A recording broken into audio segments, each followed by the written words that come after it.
Bonsoir. Hello, everyone.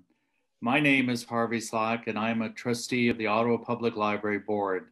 It is my pleasure to welcome you to this live conversation with Jesse Thistle and David A. Robertson on family, community, and healing. Before we begin, it is important to acknowledge that even as we gather virtually, we are on the unceded and ancestral territories of the Algonquin Anishinaabe people. Nous rendons hommage à toutes les Premières Nations, les Inuits et les Métis, leurs aînés, leurs ancêtres, et à leurs précieuses contributions passées et présentes. I want to thank our partners in organizing this event, the Ottawa International Writers Festival and Library and Archives Canada. Tonight, we are very lucky to receive two wonderful authors. Jesse Thistle is the author of From the Ashes, an extraordinary and inspiring debut memoir that was a Canada Reads finalist this year, and it won at the 2020 Indigenous Voices Awards the prize for Best Published Prose in English. David Robertson is a best-selling, award-winning author of 25 books, including Blackwater, Family, Legacy, and Blood Memory. He won a Governor General's Literary Award in 2017 and hosts the CBC Edmonton podcast, Kiweo. Both titles are available at the Ottawa Public Library. I also want to remind you of an exciting upcoming event. Join us for the Ottawa Book Awards. The 2020 edition will take place this week on Wednesday at 6 p.m. It's remarkable the amount of writing talent in this city. Join us to discover the cream of the crop for this year. Please visit the Ottawa Public Library website for more information about this and other exciting programs coming up. The website is Ottawa Public Library's virtual branch, where you can access amazing library resources online 24/7. It is now my distinct pleasure to introduce Sean Wilson from the Ottawa International Writers Festival to say a few words. Thank you and have a great evening. Merci et bonne soirée. Thank you so much, Harvey. Thank you all for being with us. As Harvey said, we're broadcasting from the unceded and unsurrendered territory of the Algonquin Anishinaabe. If you'd like to hear this conversation en français, head over to the Library and Archives channel on YouTube, where they're offering simultaneous translation. And really, I want to thank everyone watching in advance for supporting authors and booksellers through these difficult times. Our official bookseller is Perfect Books. But wherever you are right now, anywhere on planet Earth, there is an independent bookseller somewhere nearby, either in person or online, who would be super happy to not only sell you 3, 4, or 5 copies of each of these books, but they're also going to pay taxes. They're going to employ people. Basically, it's the best thing you can do today or tomorrow, it's probably closed now, is head to a bookstore, put your mask on, make an order, and please support these amazing writers, support publishers, and support local businesses. One thing that remains crystal clear in this country is that we may be walking the walk, but we are a long way from really addressing systemic racism and the ongoing impact of colonialism. And as a settler, I know that the one thing I can do is educate myself, and I can read and support Indigenous authors. So I'm begging you to go out there and find some of the amazing books that are being written right now, that have been written over the last 30 years that tell the true story of this country, of the people that are living here and the future that we're going to build. And if you enjoy this session, please visit writersfestival.org, make a donation, sign up for upcoming events, or enjoy the virtual season. Everything is available on demand. It's as simple as pressing play. This evening, we're blessed to have Sheila Rogers as our host. Sheila is, for many of us, the beating heart of our literary community. Her careful reading, her enthusiasm, and her boundless generosity is broadcast from coast to coast to coast on CBC's The Next Chapter, and we're so lucky to have her with us tonight to talk with two remarkable authors. Let's give a warm virtual welcome to our host this evening, Sheila Rogers. Sean, thank you so very much. That's really, really kind of you and a lovely introduction. And I just want to say independent bookstores are still open out here on the West Coast, and maybe in a number of other places people are viewing too. Thank you for the invitation. Thanks to Library and Archives Canada and the Ottawa Public Library. And Sean, congratulations to you and your team for so beautifully innovating and creatively keeping the festival going during the pandemic. Science is going to lead us out of it, but the arts and stories will get us through. So, Kwe, Buju, Danzi, bonsoir. I also want to acknowledge the unceded and unsurrendered territory of the Algonquin Anishinaabe people, also Ottawa and area home to Métis and Inuit. Ottawa is my hometown, and I grieve for the years that I didn't know whose territory I lived on, and I'm running to catch up. I wish I could have understood more. But I have the great honor of speaking with two writers today, this evening, where you might be in the East, whose books do so much to build understanding and really speak truth.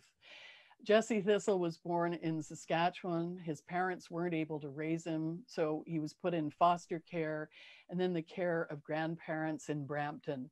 As a teenager, he was a partier. He dropped out of school. He lived on the streets. He also lived in cars. Jesse went through a lot, addictions, the prison system, struggles with mental health, until he touched bottom, losing the sense of who he was. However, from the ashes, he came to fully embrace his Métis identity, and he's become a great teacher, advancing and creating knowledge, and is now at York University. I first met Jesse when he was writing a book, and it turned out that book was From the Ashes. And it was a book that has gone on to spend more than a year right at the top of the bestseller lists. From the Ashes, my story of being Métis, homeless, and finding my way. It's a memoir of survival, of trauma, of loss, but also resilience and culture, family and community, and it's a love story. And so is Blackwater by David Alexander Robertson. Dave is a prolific writer, and if this weren't 2020, I know I would have run into him at a whole bunch of writers' festivals across the country, and if not that, airports. We always seem to meet in airports. Or he would have taken me for a drive around Winnipeg, where my dad is from, in his very smooth ride. Dave's a member of the Norway House Cree Nation. And as Harvey said, he's written 25 books at least, and since 2008. He's written children's books, graphic novels, add to this a middle grade book, and YA novels, the Reckoner trilogy, and a memoir. This fall, 2 new books, The Barren Grounds for Middle Graders, and this powerful and generous memoir, Blackwater, Family, Legacy, and Blood Memory.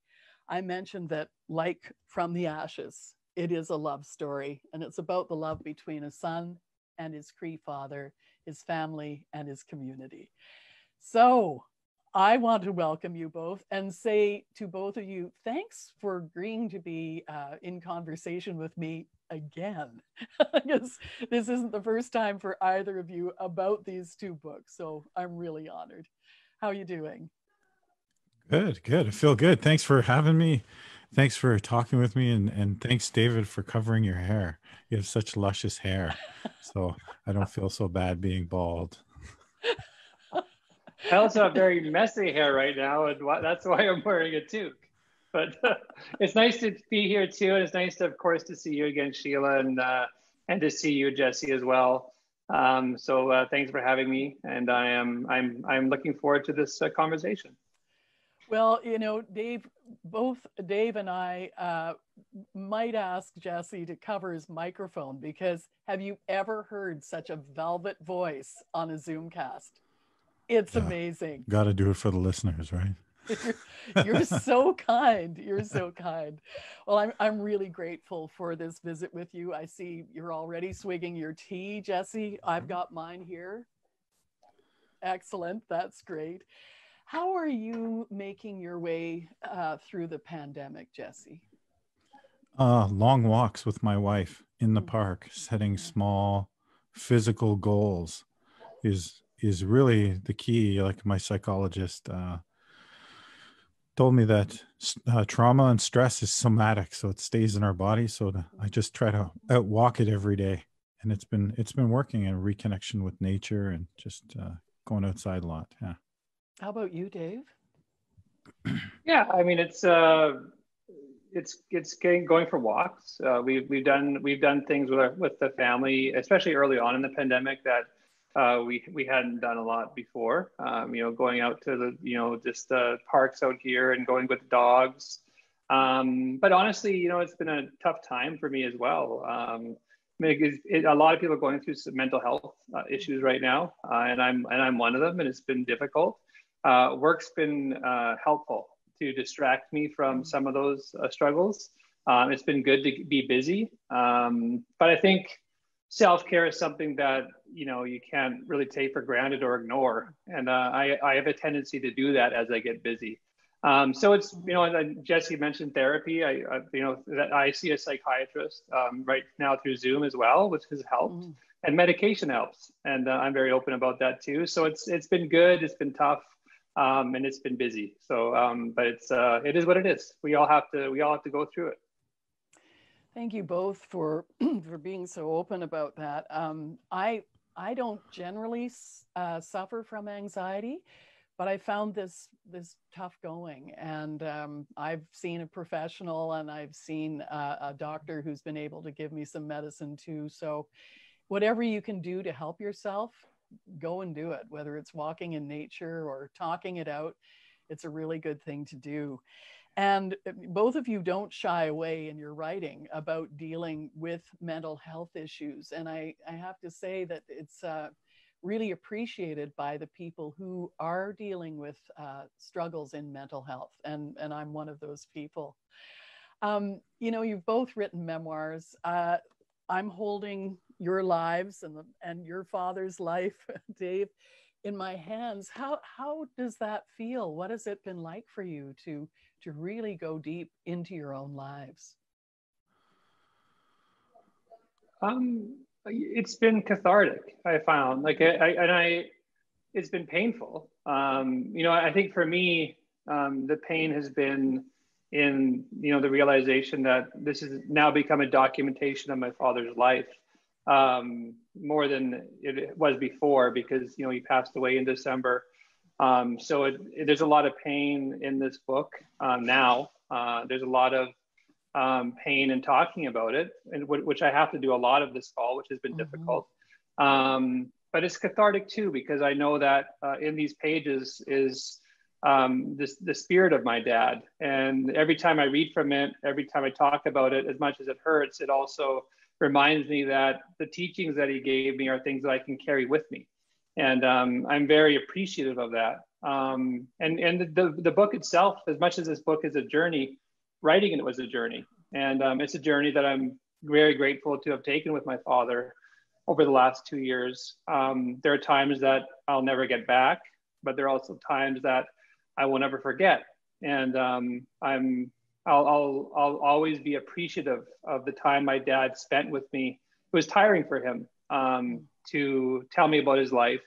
And we both learned a lot about ourselves and about each other in a way that we had never done before. And I learned a lot about myself in doing this book and writing this book.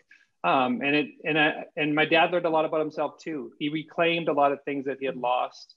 And I think now more than ever, I'm grateful for that, because he didn't have a lot of time left when he did that.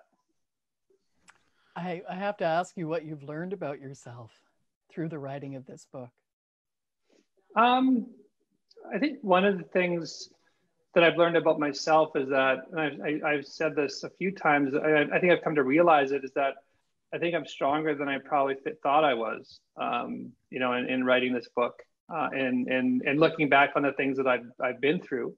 And I also think that I feel in talking about this book and my journey with my dad and mental health, I also realize that there's a responsibility to share the things that I've been through to help connect with people that have gone through similar struggles.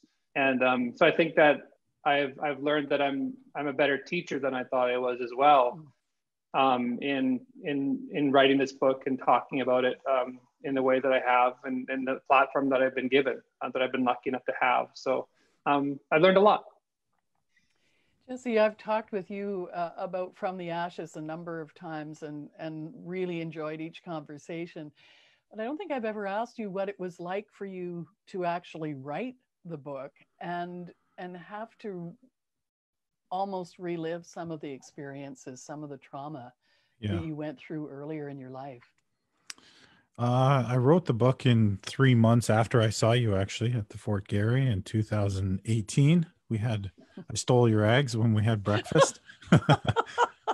That gave me the energy to go home and write From the Ashes, you know? Well, just remember, it was an egg white vegetarian omelet, okay? Yeah. Not the meat lovers that I had to eat, which was yours. Yeah. And when I got home, I had a lot of my program from AA already mapped out for years. So I just assembled all that into a larger narrative and wrote the book out in kind of like a frenzied, almost like trance, revisiting these memories that I had some of them were quite painful. Yeah. Some of them were, but it was also cathartic writing it and getting it out and putting it down to paper. And that was half of the process was like that. And Lucy was really here to take care of me while I was walking through these years of personal archaeology. But then, like in my studies, like I study intergenerational trauma with Métis, and part of healing intergenerational trauma, according to Maria Yellowhorse Braveheart, is public witnessing of trauma. So it's like a recognition of that. And so when I put that out, in people witnessing my own trauma, they saw the trauma of my brothers, of my mother, of my grandparents, my father. And there's been a public witnessing and almost like an advocacy piece for my brothers, because one of them's really misunderstood. He's suffering from intergenerational trauma and mental health from it. And so in putting the book out, I've gotten to connect with that side of telling our story. So it's out there, and it's been, a hard process, but a very cathartic process. And I wouldn't trade it for the world. Jesse, when you talk about the sort of public witnessing of what has gone on, what is the responsibility of the witness to hold your story? I guess to create empathy, ultimately, I'm trying to change the hearts of people so that they understand the dispossessed, disconnected Métis experience from the 80s and 70s and 90s. That's my generation. So I just want people to take a moment to listen and for them to open their heart and hopefully change that. So that's their responsibility, to hold the story, digest it, not judge it, but change the way that they look at the world and how they act within it, towards our homeless relatives, towards people that are disconnected from their culture, towards people that just don't know who their families are. And so that's what I ask. And I think that's what the responsibility of the witness is, or I would hope that. I meant to say this at the beginning, but this is to the audience. If you have a question, please submit it. And if it fits into the conversation as we're going, I'd be happy to ask it on your behalf. Feel free. We've already had a comment, just that people are very grateful to you for speaking about so openly about your mental health issues. And I'm very grateful to you as well. I want to ask about your father's. David, your memoir is at heart. It's about the love between you and your father. And he sounds like he was a really wonderful man. He was absent in your life for a little while, and then you came back together again. What brought him back into your world? Hard work. My father and my mother separated because my dad was working too hard. And the perception that a lot of people have had in the past, that when I started public speaking, was that because he was an Indigenous man, it must have been alcohol, it must have been something, it must have been these other things that had driven my parents apart. But it was that my dad was working too hard. It was that he was involved in Indigenous employment and education, and he wanted so badly to help people through his work that he was spending less and less time with us, with my mom and my brothers and I. And so my mother and my father separated.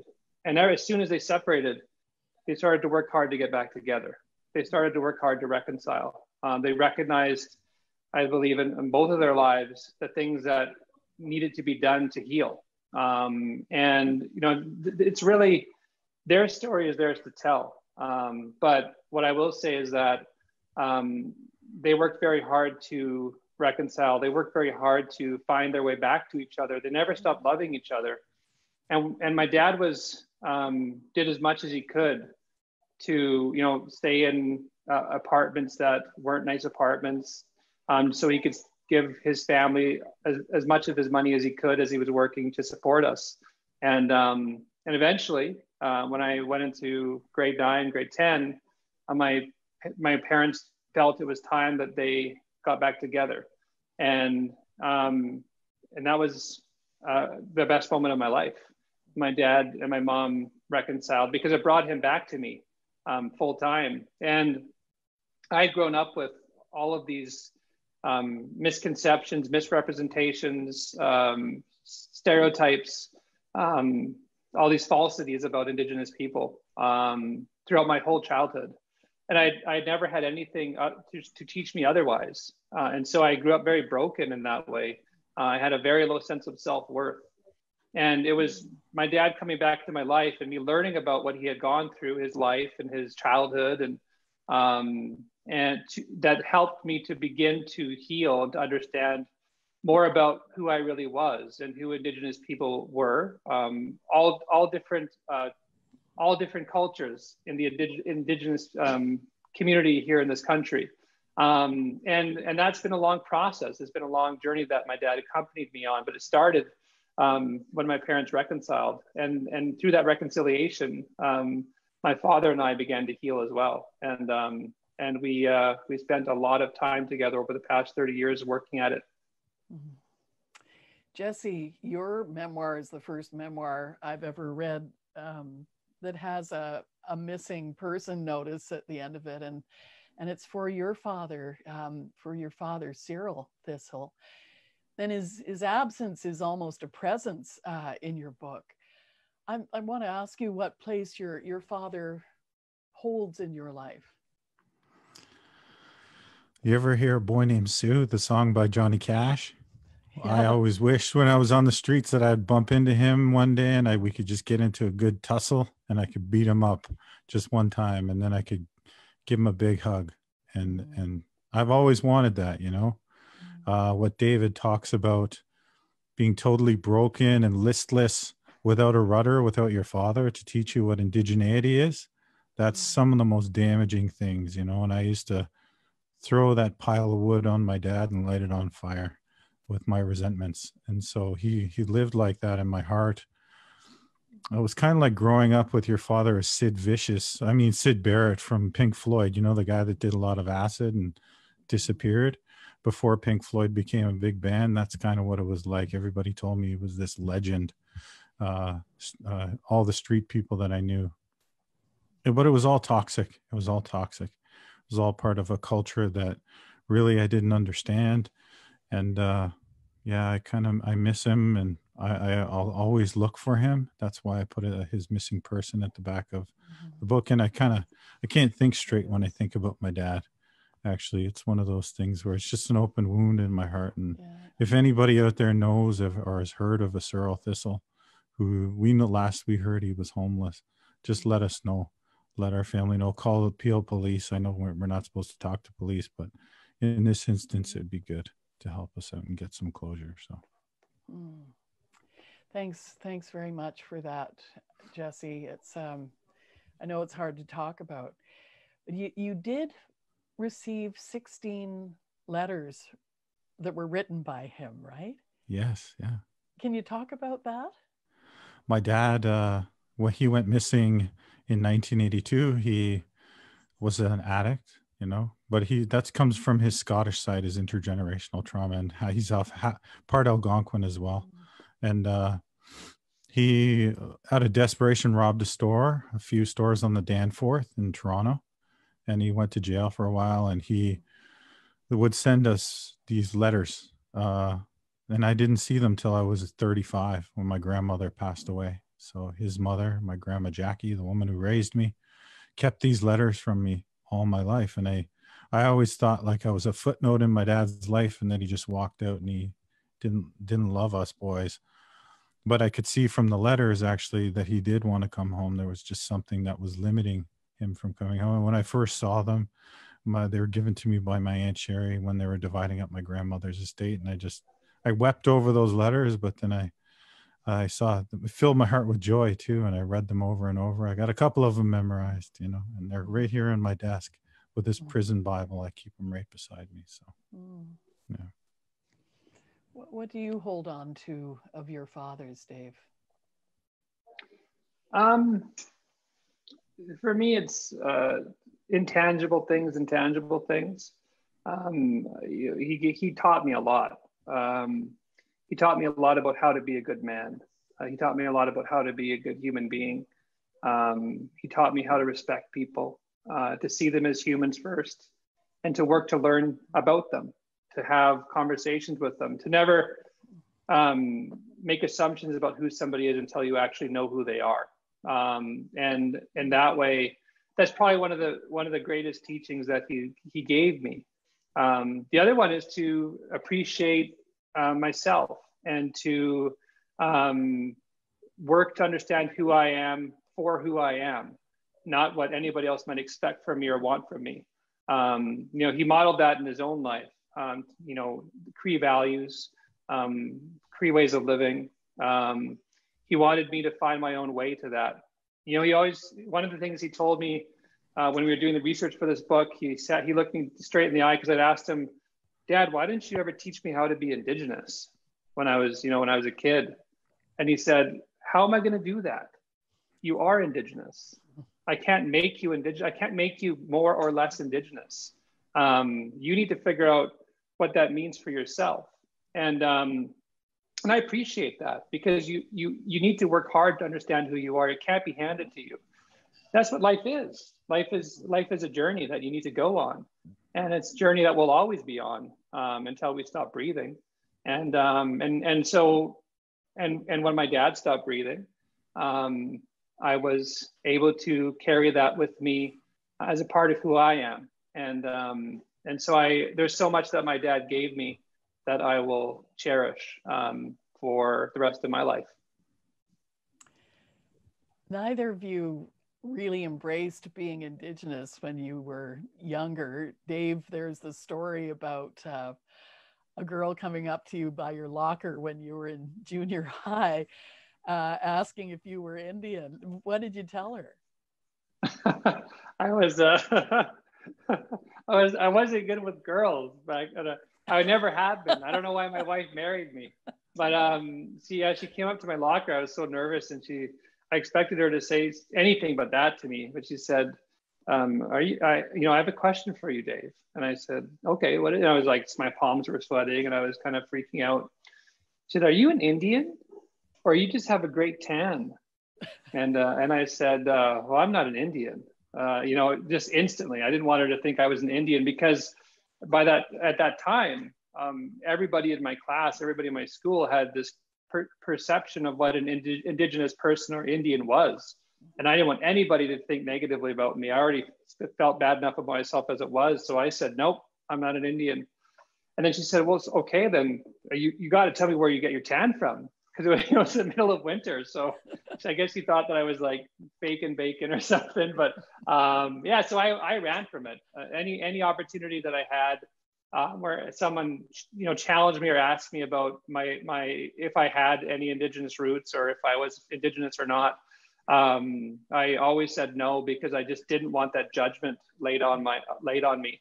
And it wasn't until I was older, in my 20s, where I was able to actually self-identify as being Indigenous because of the work that I was, beginning to do with my father, and all the, the barriers that had been broken down by learning about, his life and what he had done, and about myself in a positive way. But that took a lot of work, and it still is something that I'm working on in a lot of ways. You carry that trauma with you, and it's hard to heal from that trauma.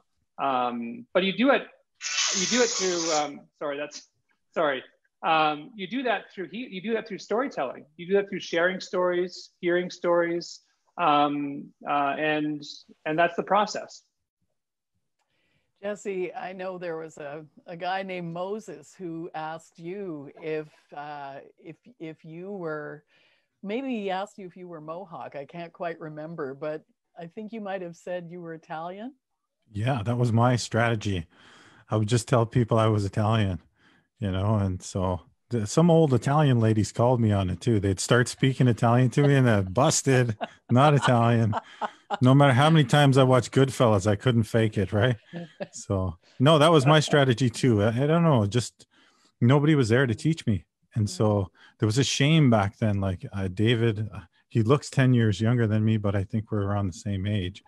And back in the 80s, in urban centers in Canada, it was quite racist, right? And it's quite different now in certain areas of the country, but back then, you didn't want to be known as Indigenous, sadly, and so I just came to subvert that with my Italian heritage, which I don't have. I'm not Italian. I feel, Jesse, I did the same thing when someone, like, if it was anything but Indigenous, I said I was. So I got Italian sometimes. I got half Black sometimes.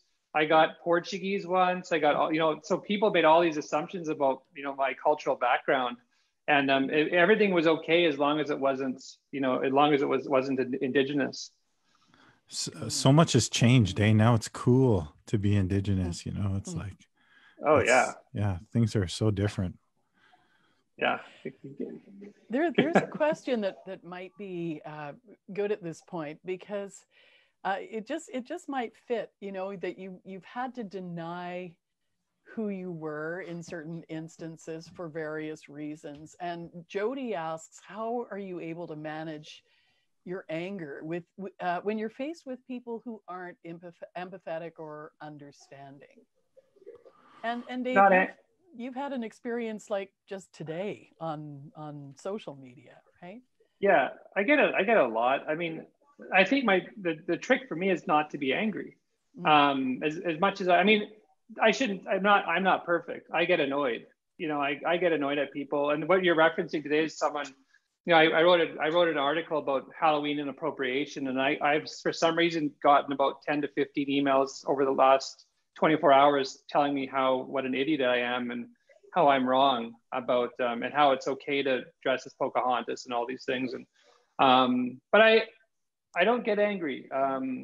Because what I recognize in people is that they just haven't been educated yet. And so I look at it as motivation, that I need to work harder, and I need to work harder and my books try to do that. My books try to educate people. And I think a lot of our books do. I know that Jesse's does. I know that a lot of my colleagues who are creating works try to share messages that educate people and try to change the climate of the country that we're living in. And part of that climate is ignorance and racism and discrimination. They're born out of the fact that we've been raised and inundated with these misrepresentations, these lies, these stereotypes that have built up either hate towards us or hate in ourselves. And so I don't get angry, because I recognize that if someone's saying those things, they need to learn, and they haven't been taught yet. And so I think what can I do to help educate them so that they can start to think differently? And maybe they won't, but I think that we have to try, because to me, that's part of what reconciliation is working to help people understand the history, contemporary struggles, and also the resiliency and strengths in Indigenous people across Turtle Island. Jesse? Yeah, I think I get angry at first. I'm human, and then I smudge myself, to make sure I'm good, and then I try to set to work telling the Michif or the Cree and Neheo history of the plains. As an assistant professor, I do that in my classes, and I try to educate because this kind of ignorance that David's talking about is ubiquitous, right? There's so many people that think that way. They might not be as have filters, but a lot of people still think that way. So it's up to us to, take a second to get angry, get upset about it, because we have a right to be, but then to actually apply ourselves to create change, to create empathy, to change people's minds. Do that through the classroom, through books, through articles, and through events like this, right? Jesse, before we get too far away from the letters that we were talking about a few minutes ago, Myra wants to know, why do you think your grandmother kept the letters from you? I think she kept them because she always had faith that I would come out the other side. But even though she died. Kept them from you for a while he was writing them. Yeah. No, she kept them away from me until death. And they were given to me by my Aunt Cherry. But I believe that my grandmother thought I was going to do better with my life. And she kept them for that moment. And just like a loving grandmother, she believed right to the end, So beautiful. There are a couple of questions too, Jesse, about any leads on finding your father. No, there was a lead in Rouge Valley in Toronto. There was a person with mental challenges living in the park that was around my dad's age with a name that started with an S, and the police went to go and look, and was just some guy. It wasn't my dad. So no other leads apart from that I know about. Mm-hmm. Susan asks, do you sometimes, this is for both of you, regret writing your memoirs because you're constantly reminded of struggles? I don't regret writing my memoir. I think it's good to recognize your struggles. I think it helps you to, see how far you've come. I think it helps you to understand and appreciate your own resiliency and strength as a person. And that's a part of what makes you is the things that you've struggled with and overcome, or that you're still struggling with. It all is a part of who you are and your identity. And this memoir to me is something that also, and I kind of referenced this before, it's a documentation of my father's legacy. And so I mean, it's something that I can give to my kids and my brothers when they're ready, and my mom when she's ready, and my nephews and nieces. It is a life that now they can know more about, because my dad's not around to teach them. And I think that is something that, I'm more grateful than I ever would have been otherwise for having written this memoir. I want to ask both of you about maybe the greatest teaching you got from your father, David, and Jesse, who your greatest teacher was. Well, I'd say my greatest teacher probably was my grandfather, even though he was a hard old man. He was like a piece of salt cod. This guy was so tough. He had bones sticking out everywhere, but he taught me about work. He taught me to show up and be there. He taught me those things. He taught me all that was good. And those lessons sustained me through my traumas on the street. And so I always think of the old guy, even though we never saw eye to eye, we always were fighting with each other, but he was right. I know that now because I'm a little older and wiser, that he was always right. And so he's my greatest teacher. David, what's your greatest lesson from your father? Apart from what I've already kind of said, there's always a moment that sticks out in my mind. We were driving home from golfing together. It was probably about 6-7 years ago, and I was just asking him questions on the ride home, as I always did. Sometimes he was annoyed by them, sometimes he wasn't, and because I never stopped asking him questions. And I asked him, did you ever think about, taking jobs that paid more? Did you ever think about, because he always got asked to run for political parties too. And I said, did you ever, think about running for, politics or anything like that? And he said, no. He said, I could have taken jobs that would have paid more, that would have helped me to support you better. But I always took the jobs that allowed me to help the most people. And I want you to do the same thing. I want you to help people. And I think that's probably the greatest teaching he gave me, was to think not about money or success, but the success that you have in helping another human being. And that's what I want to do with my work, is I want to help people. And I learned that from my dad. That's really lovely. You know, Jesse, when I asked the question, I thought you might be talking about your grandmother, who took you out on the land and you were berry picking with her. Yeah, my cookum Nancy with her Coke bottle glasses. Yeah, she taught me how to be a good relative, right?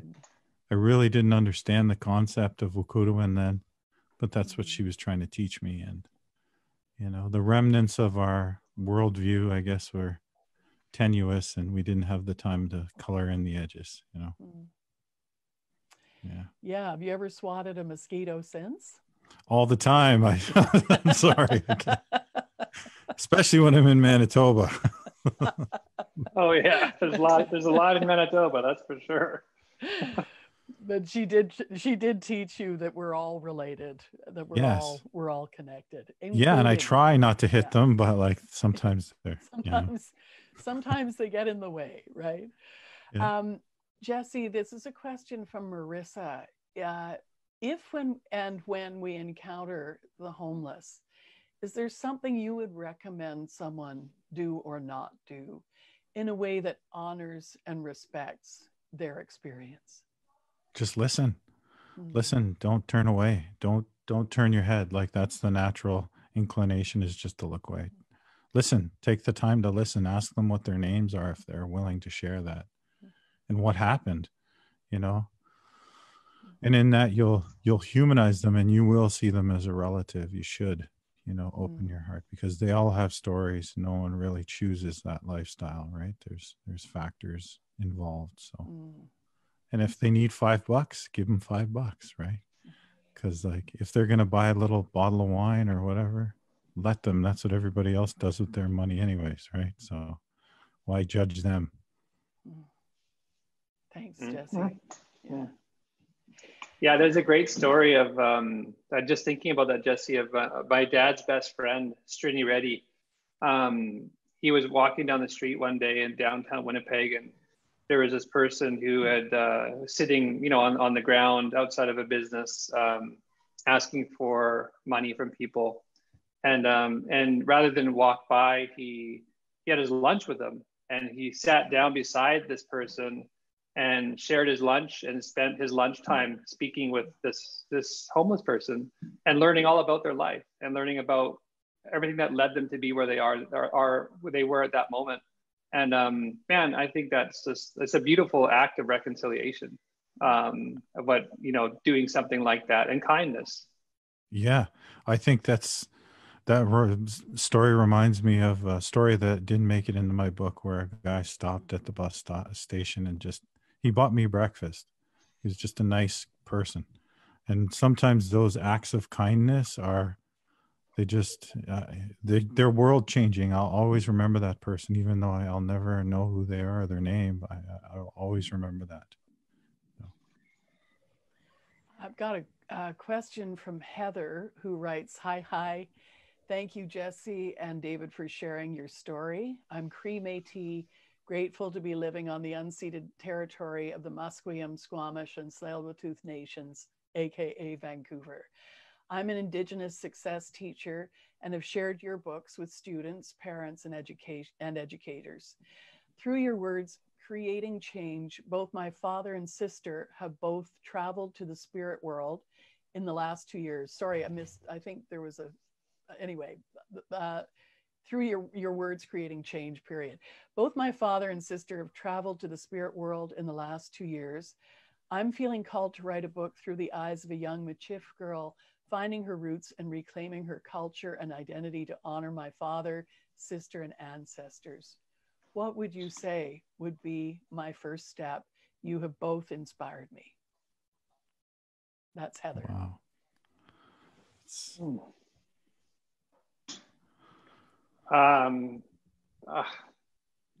I don't really know, because I mean, I'd love to say something profound, but I think that it's to reach for the love that they gave you, and to think about everything that they taught you and that you learned from them, and try to find that love in your words. And that's all I did with Blackwater. I tried to write with love for my dad, and I just wanted to write as though I was sitting across from you, telling you a story over coffee. And I don't think it needs to be anything fancy or complex, or I think there's things within that story that is, you can, if you want to dive below the surface, you can pull a lot out of it. But no, really, this is a story just about love between a father and a son. And I think if you can find that passion, that love for your relatives, I think that's a really good starting point. And that's aside from all the research and all the stuff you have to do. But I think that starting point for me is always love. So. Yeah, I agree with David. I think the motivation is, methodology rooted in love, while you're writing.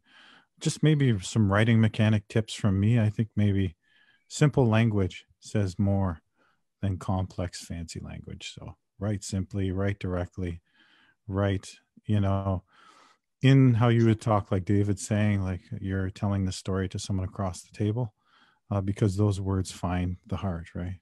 You're not trying to impress people with how sophisticated you can write. You're trying to tell them a story, right? And you do that plainly.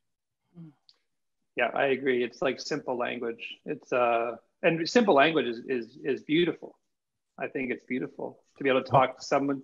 Yeah, go ahead, Jesse. But I'm just saying that, yeah, I totally agree with you. Yeah, no, I totally 100% agree with you. I think my editor said it's actually the hardest way to write is to write simply and directly. So I 100% agree with you, David. Yeah. Another common thread in your memoirs is finding the true story of your families and really taking it into yourself. Jesse, what has finding that truth meant to you? Well, it brought me home, right? It brought me back into the circle, as I'd say. It brought me light and love in Lucy, my wife, whose word name in Latin literally means light, right? So yeah. I don't know if this is creator messing with me, but looking back and looking for those stories of who are my people? Who am I? Where are we from? What does it mean to be Cree Métis in Canada? Brought me my wife, brought me connection to my mom, who I hadn't been around since I was a young boy. And in a lot of ways knit our family back together. And they say that's the pinnacle of decolonial work is to bring our kin back together. And so that's what looking for my family and writing the book did for me. Yeah. Dave? I'll tell you a story. And one day, and this is the center of the book for me. This is the heart of the book. My dad wanted me to take him to his trap line. It was, as simple as that. I think he recognized that he wasn't going to have an opportunity to go again. He wanted to go with me, and he wanted me to take him there. And 2 years ago, we went out on the water, which is what my dad loved most, was the water. And we took a boat over the Nelson River, and as we went on the water, the closer we got to Blackwater, which is the trap line he grew up on, the younger he looked. It was the land was feeding him life, and we, as soon as we got to the shore of Blackwater, and I stepped off the boat, and my foot hit the rocks, I felt like I'd arrived home. And my dad spent the afternoon teaching me about his life and about the ways in which they used to live traditionally on his trapline. And then the next year, I brought my family, and I told them the same stories my dad had told me, and yeah, and that's what this book is, and that's what I centered this book around, is that this act of healing across generations through the stories that we tell and pass down, and the places that we go. And I'm very much rooted in that place, and that is the truth of my identity is Blackwater. How did you feel when you set foot on the land beside Blackwater on the trapline? Like I was always supposed to be there. Like my whole life I was going there. And I just felt this overwhelming sense of home. It'll always be home to me now. And yeah, I mean, that's exactly what it meant, was everything. Jesse, what is home for you? What does that mean to you now? Home is love. I really do believe that wherever I'm with Lucy, my wife, and I'm home. You know, be that a little bungalow flat apartment in North York, or our first place on Beaconsfield in Toronto, just living in one of those old Portuguese places. Yeah, it's just home. And I took her home. I took her to Saskatchewan to our road allowance, to the depression in the ditch where my Musham and Cookham used to live, and just to show them I'd done good. You know, I got a good one. I got a nice wife. So yeah. and like, she kept popping up in your life like a piece of toast, right? Yeah. I was in love with her. I fell in love with her in the 80s. She had red hair. And remember Tiffany? I think we're alone now. I used to love that song and that girl. And so when I saw Lucy, I thought of her and Molly Ringwald and all this. And so I fell in love with Lucy. But Lucy didn't know who I was back then, really. She was nice to me on the hill. And then I ran into her again when I fell off the building. And so, yeah, she was always there, in the periphery. Star-crossed lovers, I guess they say, right? I'm so glad that you found each other. Yeah. Going back to the trapline, David, there's a bay there called Robertson Bay, which is maybe just coincidence, but you say that you experienced blood memory there. Can you talk about blood memory? Yeah, it's, first of all, I asked my dad every time he went to Norway House if it was named after our family. I really wanted it to be, and it's not. It's not named after our family, but we incidentally lived there.